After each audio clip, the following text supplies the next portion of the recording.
Welcome to Failure is Progress, presented by Sweat Factory CrossFit. I am Coach Frankie Ortega. And I am Coach Keith Barber. Join us today as we discuss everything going on inside the CrossFit space and, more importantly, what new and exciting things are happening in our Sweat Factory CrossFit gyms. As always, thank you to all of our listeners. We appreciate the support and truly enjoy the feedback we've been receiving from all of you. Please reach out through our DMs on Instagram. If you aren't already following us, please do so at Failure is Progress, all lowercase. And now, on to today's episode.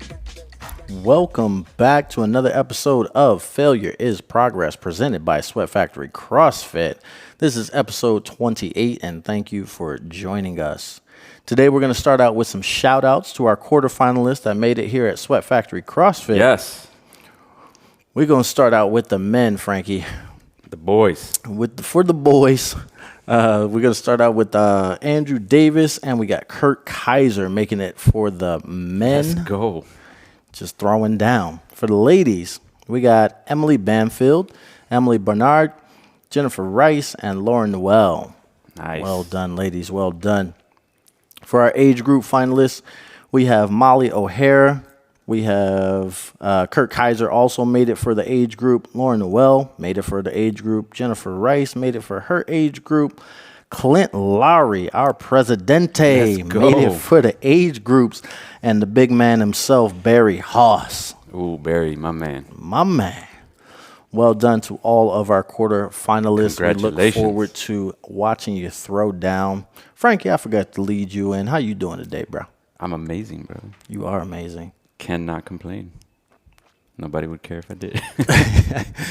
I heard a quote one time that said, never complain to anybody because half of them don't care and the other half glad that it's you and not them. I was like, all right, point taken. That's a good one. All right, man. What's today's topic? So I guess I'll lead with today's topic. One thing that you said in today's class that I enjoyed, you were talking about double unders, and as we went through our progression for our double unders, you mentioned that we can do a lot of different movements, a lot of different practice drills and whatnot to get better at double unders without just doing double unders.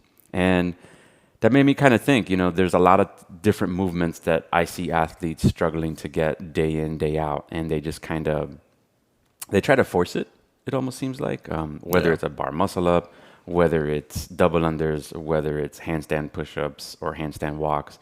There's all these different movements that we want to do. So we just figure if we practice doing it, that we'll do it better. And like I told you last week, I felt like I was practicing the wrong thing and getting really good at doing it wrong. And that is something that happens. And we're all susceptible to falling into that trap. So, first of all, mindset-wise, what mindset should we get into when we're trying to get to a more difficult skill? And also, what percentage of our time should we be dedicating to working on specific drills and practices to get better at those movements?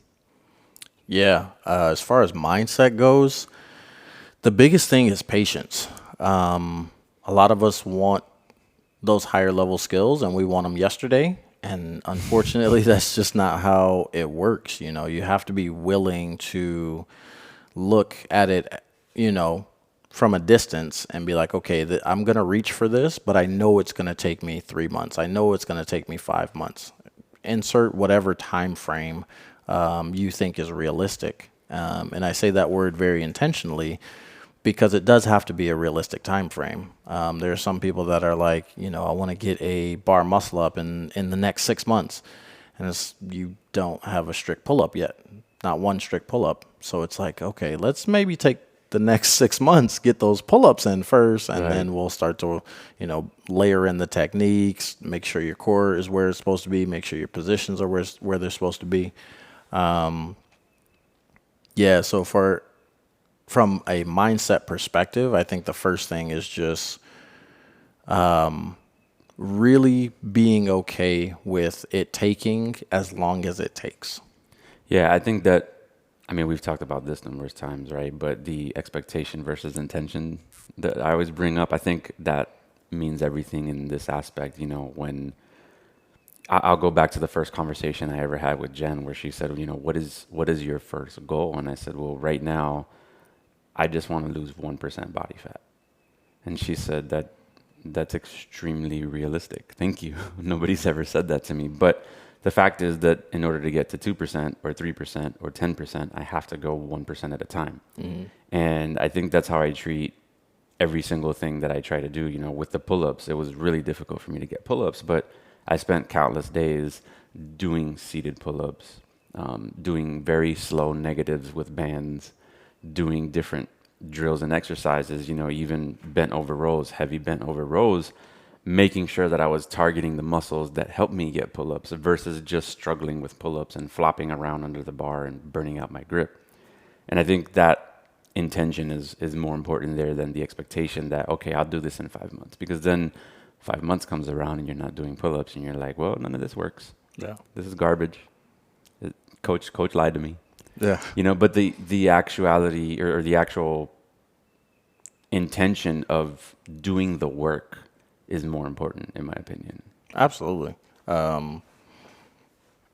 Yeah, you have to be, like I said, it takes as long as it takes. And like you said, you have to be okay with just focusing on the practice itself rather than constantly harping on the end result. Like, oh man, I still don't have my pull-ups. Okay, I'm going to practice again. Oh man, I still don't have my pull-ups. Like if you go into it with that mindset, 9 times out of 10, you're just not going to get there. As long as you keep only focusing on, the ones and zeros of it. Right. And then the second part of the question that I asked you was, time. How much time should we dedicate to that? We'll use a skill like double under, for example. How many days a week, in addition to the training that I'm doing, if I'm a 5-day-a-week athlete, should I be putting extra credit towards working on the skills that will make me more adequate or sufficient to do double unders? Yeah, so if we are just practicing skills, meaning we have a very low heart rate, we're not getting into any muscular burn where we're having to depend on our stamina, you can literally practice every single day. And you should be practicing every single day to develop those neurological components.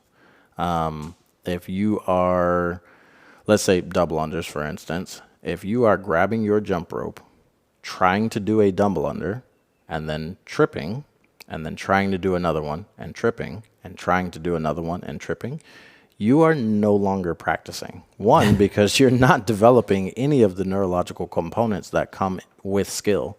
Two, you are wearing yourself out every time you jump max effort into the air and whip that rope around as hard as you can.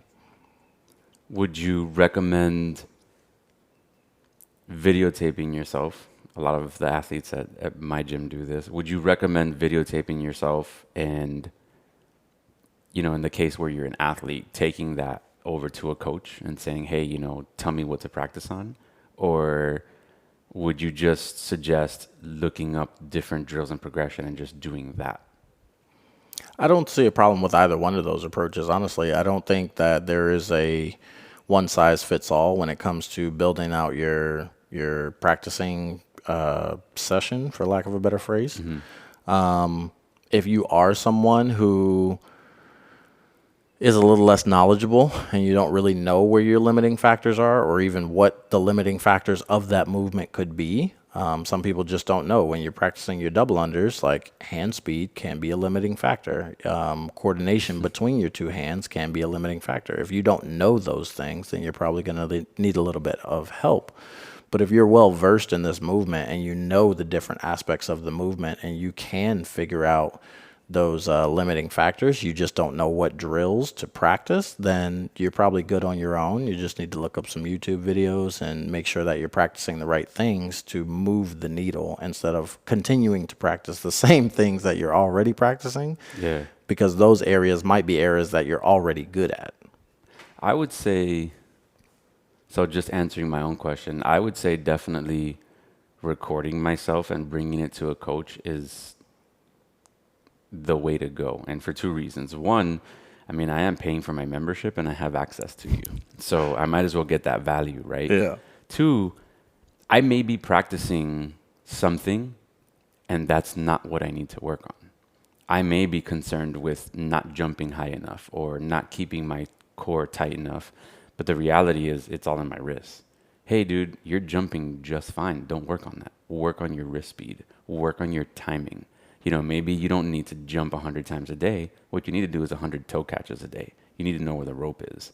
And I think that's what a coach is for, right? So that we have that outside perspective, seeing what we can't see.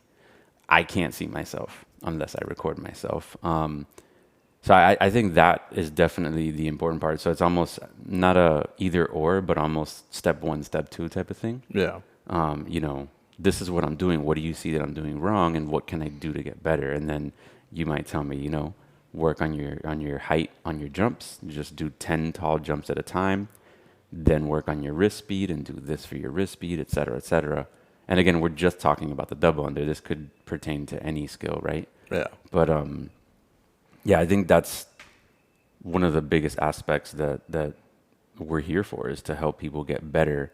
And by having the library of knowledge of all these different progressions to usher them into that and say, hey, listen, do this, do that. I was just having a conversation with one of the coaches from my gym, and she was asking me about, she sent me a couple videos, which I love when she does this. She sends me a couple videos on Instagram and says, what do you think about this? Would you use this in a progression? Would you use this in practice? And I said, I've done it both. I've used that in practice as a progression, and this is one of the ways you get better. And she said, I find it so difficult to do this. And I said, well, so then dial it back from there.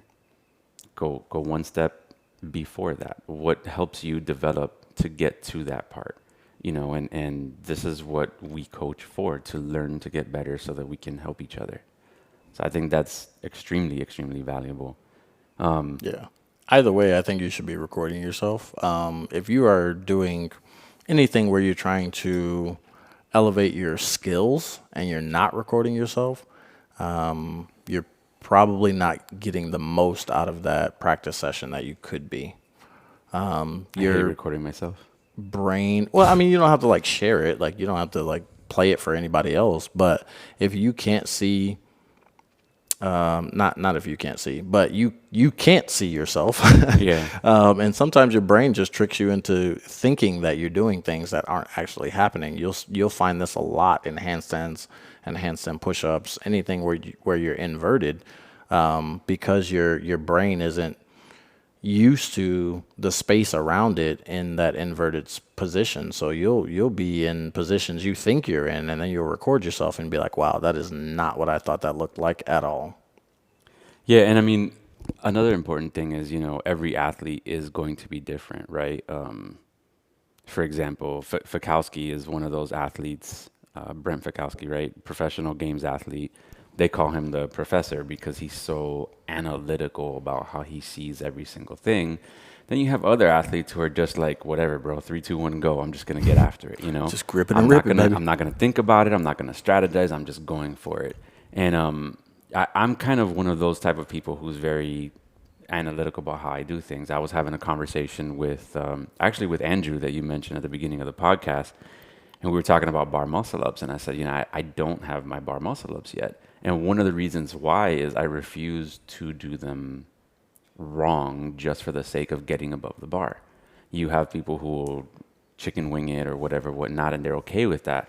And I want to get it wrong as many times as necessary so that when I do get it right, I am good and efficient at it. I don't want to have my feet going too high over the bar or kip too early or bend my hips when I should be bending my shoulders, et cetera, et cetera. Like, I don't want to do it wrong just so that I can get to that end result faster. I want to get it right. It took me 2 years to get double unders, but I wanted to make sure that I could do double unders and not just get 10 and die. Mm-hmm. Now I'm working on stretching that out to 25, 35, 45 at a time, but I feel like my body has all the positions and technique necessary to get there. Now it's a aerobic capacity thing for more than anything else for me. Yeah. Doing double unders when I'm tired. But yeah, I'm one of those people who's very every little detail needs to be right before I can step forward. I need to fail as often as I can, hence the name of the podcast. But yeah, I'm definitely like that. Everybody is going to be different. You know, you're gonna have other athletes who will naturally pick up on certain movements better, and they won't do them, you know, as precisely as other athletes. They won't do it in the prettiest way. I've seen a lot of people who can power clean 250. They still pull early. Yeah. You know, they're stronger and they're capable Everybody of pull doing early. that. But at a certain point, your body and your lack of technique will not allow you to be as efficient as you could be when you get to a certain weight or when you get to a certain amount of volume, et cetera, et cetera. Yeah. To that point, I think a lot of people stop practicing too early. Like you said, they practice or train. Honestly, they train. Not too many people practice. Anyway, they they go until they get the end result. Like you said, somebody might be working on their bar muscle ups. They jump on the bar, they rip it down as hard as they can. They get one shoulder over the bar, then they get that other shoulder over the bar, and then they lock out their elbows. Yay, we're clapping, we're cheering. And then they never practice bar muscle ups again. You know what I mean? It's Yeah. like, okay, you got it. Great. Let's celebrate that. But then also continue to practice to make sure that you're not chicken winging next time. They go straight from, okay, I got one bar muscle up in practice to, okay, now I can do bar muscle ups in a workout. And that's not how that works at all. Yeah, and to that point, you know, just because you do get a specific movement, whatever it may be, don't stop practicing those little things. You know, once you do have your pull-ups, don't stop working on your ring rows. Don't stop working on your bent over rows because those are still going to keep building those muscles and it's going to help you be more efficient in other movements. I think Jason Ackerman posted about that recently. Like, don't stop the little things just because you get somewhere, you know. Yeah. Keep on those building blocks because they're just going to make you better and better. I think what movement was it that happened in one of the games where people just stopped doing that? What was it? Maybe single unders, where because it had been so long that nobody had been challenged to do them, they kind of forgot how to do them. They were just not efficient at single unders anymore because now they were only doing double unders. Yeah. That's kind of crazy to think about, but it was something like that where it's like, don't forget, you still got to do these. You know, when we have strict pull-ups in a workout like today versus being able to do kipping pull-ups, all of a sudden it gets real difficult. Yeah. You know, we take it for granted because now that we can do kipping pull-ups, that's all we're gonna do. So it's a matter of, you know, keeping perspective and, like you said, getting those reps in over time and making sure that we're continuing to work on those necessaries.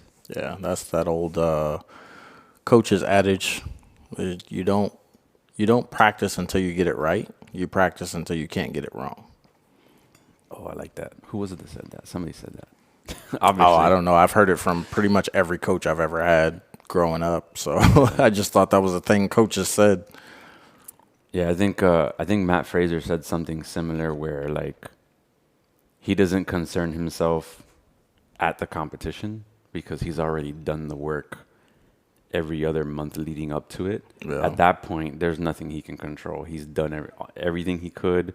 Now it's time to perform, you know, and that's kind of like I tell a lot of my athletes, you know, don't do an RX workout every single day. Even if you can, don't. Force your body to do a lighter movement or work a little bit differently than you want it to every day because I see these people struggle and they struggle hard. You know, yesterday's workout was dumbbell snatches, no, double cleans. It was 6, 8, 10 cleans, push press, and then overhead walking lunges into a 100 meter Suitcase carry. meter 100-foot suitcase 100 foot, carry. yeah. Yeah. So the intended stimulus of that workout, or not the intended stimulus, but the harder part of that workout was supposed to be the overhead lunge. And I told everybody, you know, maybe doing cleans with X amount of weight is really easy for you. Maybe doing push press is easy for you, but how about that walking lunge? Yeah. You know, you're doing 10 walking lunges, now that overhead position is going to tax you. So instead of getting through those cleans and push presses quicker and then focusing on their core work and keeping that shoulder overhead with the same dumbbell, they just chose a lighter dumbbell Yeah. because it's what they could do. It was comfortable. Yeah. Yeah, it was comfortable. Good point. And it was like, you know, No, I did it with a 35-pound dumbbell. I think I could have probably done 2 lunges at a time with a 50-pound dumbbell, but Yeah. I knew the 50-pound dumbbell was going to get me. What I wanted to work on was that core stability and that shoulder and that elbow being flexed out at 35 pounds for those overhead lunges. And so a lot of times we get so stuck in or stubborn, we could use the word stubborn, in our ways that we refuse to work on the little things. You know, yesterday's workout was all about that. Yeah. Get through the easy part quickly and then struggle through the hard part. This is what we do. That's what we do. CrossFit. But yeah, man, I mean, what other movement could we talk about that is a Oh, there's dozens of them. Yeah. I mean, the classic example for me is the handstand push-up. Everybody wants to get handstand push-ups, and it's one of those things that, unless you're scared of being upside down, it's one of those things that people feel like, okay, I can do 25, 30 regular push-ups on the ground. This should not be hard. But it's like there's a lot that goes into doing a handstand push-up, and there's even more that goes into doing a handstand push-up well. talk about that, doing it well. Yeah, so you can go, have 4 feet in between your hands and your head is in line with your hands while your feet are up on the wall. You can tuck those knees into your chest as hard as you can and then kick up super hard and then have a 4-inch press out and boom, you did your handstand push-up. Great. That movement isn't going to transfer over to anything else that you do. That's not going to help with your jerks. It's not going to help with your handstand walks. It's not going to help if you ever wanted to do a press to handstand or a freestanding handstand push-up. You just get really good at that one version of handstand push-up where you're on the wall with your hands really wide and doing it well. But that's how they do it in the games. True, very true. The games is also a competition where you're trying to move as quickly and as efficiently as possible. They don't need their competition movements to be skill transferable over to other movements. I think the important part there is, yeah, they do it that way at the games. But if you asked any one of those athletes to do a strict handstand push-up or to do handstand walks or to do all the other little things that are necessary to do them at that pace, they can. They have Yeah. those building blocks. Yeah, that is also another very valuable point. Like if I asked, we'll go with Brent Fikowski because we've already shouted him out. If we asked Brent Fikowski to bring his hands in on his handstand push-ups to make sure that he's in a pseudo hollow body position or making sure he keeps his core tight the entire time, he would still be able to do full range of motion, strict handstand push-ups.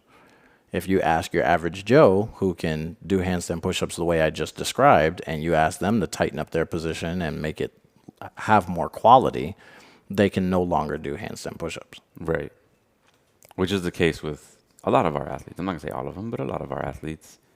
You know what movement that brings to mind that's kind of similar is the GHD. Yeah. A lot of our athletes, I would say, I'm not going to say all of them, but I would say most of them, and I see them on the GHD doing full depth all the way touch the ground. But I mean, even in the L1 manual, it's pretty specific. When it comes to the GHD, don't do full flexion all the way touch the ground GHD sit-ups until you can do, I think it's 25 parallel sit-ups unbroken on the GHD. Yeah. And with that 25, I believe there's a tempo on it. I don't think it's 25 as fast as possible. I have to double check that, but I'm pretty sure there's a specific tempo that you have to go, which makes it 10 times harder because you're Right. under tension for way longer. yeah. But yeah, I mean, I guess we're just so caught up in the cool, right? It's cool to be able to say I can do 10 handstand push-ups, even though I'm kipping and whatnot. But then when it's time to actually do a strict handstand push-up, you're just stuck to one at a time, Yeah. if that. Um, Or even just doing handstand push or kipping handstand push-ups with your hands closer together or with them farther away from the wall. Like if there was a rule that your head can't go in between your hands during a handstand push-up, like your forehead has to be in front of your fingertips, there would be so many people that couldn't do handstand push-ups anymore. And what would be the one, or what would be the biggest practice skill that we could do to move in that direction? Would be like a piked off a box. Yes, doing piked off a box properly, doing more headstands. I feel like that's a skill that isn't developed enough in CrossFit. Headstands, Yep. just like freestanding. Yeah, freestanding, doing pike ups and straddle ups in a headstand. But those are just very, very underutilized skills in CrossFit. Yeah, the first time I coached handstand push-ups, and I had everybody do that drill that we've done where your hand is behind the line and your head touches above the line or in front of the line. I had so many athletes question me. They were all saying, I don't understand why we have to do it this way. And it wasn't a matter of this doesn't work or this isn't, the way you do it. It was a matter of I can't do this. So immediately the rebuttal or whatever was, or the debate was, why are you having us do something we can't do? Right. And in a nutshell, that's why we're here to do things. I have you do that every day. What are you talking about? We do stuff you can't do literally every day. Yeah. But I mean, yes, it makes it more difficult, but in the grand scheme of things, doing it that way will allow you to do a strict headstand hold. It will allow you to eventually do a strict handstand push-up without the wall, and you eventually be able to do handstand walks. I want to do handstand walks someday. I just think it's cool. Yeah. I don't care to do it in a competition, but I want to be able to do it, and I want to be able to do it right. Yeah. Like I see people who do it, and their legs are flopping all over the place, and they're passing out and this way, that way, whatever. But then I see other people do it, and their body's nice and tight. Toes are pointed straight up, and they're just walking along, very efficient, not using a lot of energy. It's almost like they're walking on their feet, but on their hands. I'm like, that's where I want to get. That's what I want to do. It may take me 5 years to get there, but that's how I want to do it. I don't want to do it just for the sake of being able to say that I did it, race across a couple times, and cool. Now I'm the cool guy. Like, for me personally, it doesn't work that way. Yeah. But I'm not everybody. Yeah. I've always been the technique nerd, so I genuinely enjoy practice. Most people don't because it's very slow, it's very boring. You don't really feel like you're working out. So most people don't enjoy practicing because they just don't see the value in it. I love practicing because I feel like it's very low barrier of entry to increase your Overall fitness? Yeah, your overall level. Like to go from beginner to intermediate athlete and from intermediate to RX athlete, like practicing, you don't need anything. You know what I mean? Like you don't need a bunch of athletic background. You don't need to be super fit. You don't need a ton of strength. You just need a willingness to be able to, for instance, rope climbs. It took me, so I know 3 or 4 different ways to clamp your feet on rope climbs. And I learned all of those by sitting on a box, clamping my feet, and releasing it. Clamping my feet and releasing it. Clamping my feet and releasing it. So boring. And I would do that for 10 to 15 minutes a day. And I would just practice different versions of clamps and seeing how maybe I could come up with my own. I never did because they're already, the ones that we already use are good enough. But it was just like going through all of that for, I don't even know how long, probably 4 or 5 months. And now I can jump on a rope. I haven't done rope climbs in ages, but I can jump on a rope and clamp my feet without even looking at my feet, not having to worry about are my hands going to slip off before my feet can clamp. It's because I took the time to spend practicing. Yeah. I wish my hands didn't hurt when I did rope climb. You just got to wait for them to get rough enough, and then, they don't hurt at all. No, I like having pretty hands. I know I shaved my calluses the other day, and I moisturized a little bit, and I can't stop rubbing my hands. And then you go get on the pull-up bar and you're like, no. And it's ruined immediately, yeah. I was like, man, I got to shave them again. But they were bad. I was scratching myself. It was crazy. Anyway. Yeah, I agree with that, man. That's one thing that I really hate is how my hands get anytime we have a pull-up workout. Yeah. I don't use chalk. I think chalk is a myth. Chalk is a myth? Like, it exists. If you're using it with gloves, I think it's pointless. Like, use one or the other. I see people chalk up their hands, chalk up the back of the glove, chalk up the front of the glove, chalk up the bar. Oh, okay. I see what you're saying. Like with grips. Yeah. Yeah. It depends on what kind of grips you have. I don't think people need as much chalk as they think they need, because then it's actually counterproductive, because you have a layer of chalk between you and the thing you're trying to hold on to. Like chalk, the point of chalk is just to dry out your hands so that there's no moisture on them while you're trying to hold onto the bar, because the moisture is what's going to cause you to slip off. But if you're chalking so much that you have a layer of chalk on your hands, it's just like if your hands were wet. You know what I mean? Like, you've defeated the whole purpose. My 9-year-old is convinced that chalk makes her stronger. I have to stop telling that joke, because I think some people take it seriously. Like, No, they're she like, takes it serious. Yeah, She's they start 100. She will go chalking and all the way up struggle. their forearm. She will go and struggle and be like, I need more chalk. That's the problem. Yeah. All right, man. I think that's it for this one. Yes, sir. Any other announcements you want to throw out there? You want to talk about Festivus? We have Festivus games coming up on April 20th. We still need volunteers, so if you're not signed up, go sign up. If you're not going to sign up, then go ahead and volunteer. We would appreciate all the help that we can get. Thank you guys so much for everything that you do. Yeah, definitely. These events only happen with the help of the community. All right, guys, that's it for this one. We'll catch you next week. Have a good one. Take care.